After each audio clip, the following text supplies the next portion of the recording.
பசித்த போது மற்றும் நீ ஒரு முறையன் கூட சாப்பிட்டது இன்னும் பசியாராமல் உன் நினைவில் நான். பேர் சீத்தம்மாள். நாங்கள் ஒரு சின்ன கிராமத்துலேருந்து ரொம்ப கஷ்டப்பட்டு எங்களை வளர்த்து இந்த நிலைமைக்கு ஆளாக்கியிருக்காங்க. அவங்க இன்னைக்கும் ஆரோக்கியத்தோடு இருக்கணும். உங்களுக்கு அண்ணன் வாழ்த்து. கரங்களை தட்டி உற்சாகப்படுத்துவோம்.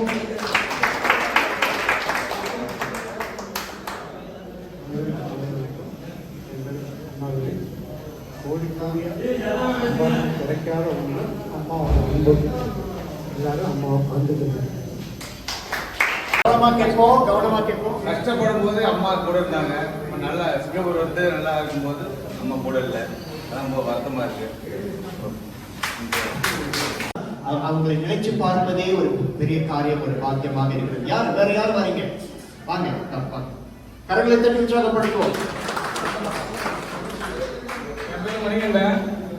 எங்க அம்மா வந்து ரொம்ப சின்ன வயசுல ரொம்ப கஷ்டப்பட்டாங்க. செங்கல்ல வேலைக்கு போவாங்க. எங்க அப்பா அம்மா இன்னைக்கு வந்து நல்லா இருக்காங்கன்னா எங்க அப்பா அம்மா காரணம். சின்ன வயசுல ரொம்ப கஷ்டப்பட்டாங்க. நான் வந்து என் பாட்டி வீட்டில் வந்தேன். ரொம்ப கஷ்டப்படுங்க. என்ன எங்க பாட்டி வந்து விட்டு போயிட்டாங்க. ரொம்ப ஒரு 50 ரூபாய்க்கு ரொம்ப கஷ்டப்படுவோம். நைட்டு போகலாம், வேலைக்கு போய் அவங்க வரக்குள்ளே மூஞ்சி பின்ன ஒரே பவுடரா இருக்கும். ரொம்ப கஷ்டப்படுவாங்க. எனக்கே மனசு தாங்க முடியாது.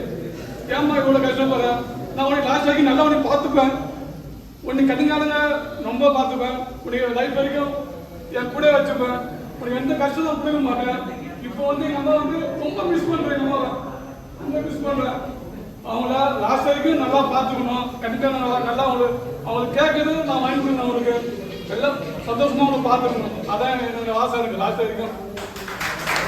சொன்னார் தாய் ஆரம்ப நாட்களில் பட்ட பாடுகள், அதை நாம் நினைவு கூறுவதற்கு ஒரு அருமையான ஒரு தருணம் தான் இந்த அன்னையர் தினம். சரி, வேற யார்? இன்னும் ஒரு 3 பேருக்கு கடைசி நான் வாய்ப்பு கொடுக்க விரும்புறேன். 3 பேருக்கு வரீங்களா? நல்ல கவிதை சொல்லி ஒரு பாட்டு பாடுவீங்கன்னு நினைச்சேன்.